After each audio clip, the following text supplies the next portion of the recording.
कोट्यवधी भाविकांचे श्रद्धास्थान असलेल्या ओडिसामधील जगन्नाथपुरी येथील भगवान जगन्नाथ यात्रा उत्सवाला आजपासून सुरुवात झाली आहे. जगन्नाथपुरी रथयात्रा उत्सव समितीच्या वतीनं नाशिकमध्ये देखील दरवर्षी मोठ्या प्रमाणात हा यात्रा उत्सव साजरा केला जातो. आज शहरातील जुना आडगाव नाका परिसरात असलेल्या श्री पंचमुखी हनुमान मंदिरापासून या उत्सवाला सुरुवात झाली. भगवान जगन्नाथ, बलभद्र आणि सुभद्रा यांची ही रथयात्रा असून यामध्ये मोठ्या प्रमाणात भाविक सहभागी झालेत.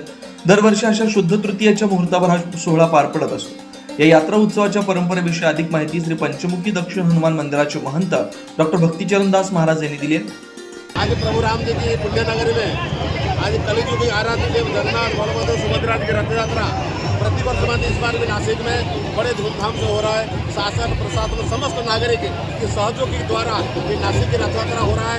बड़े तमाम से नासिक के नागरिक भगवान को दर्शन करने के लिए आए.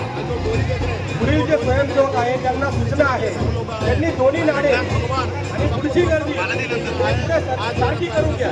चला पुढे पुढची गर्दी थोडायचं नाही, हे पुढील गर्दी बड़े धूमधाम जाऊ द्या पुढे. सबको बहुत बहुत बधाई शुभकामनाएं देता हूँ और भगवान श्री चरण में सबके लिए बहुत बहुत मंगल कामना करता हूँ.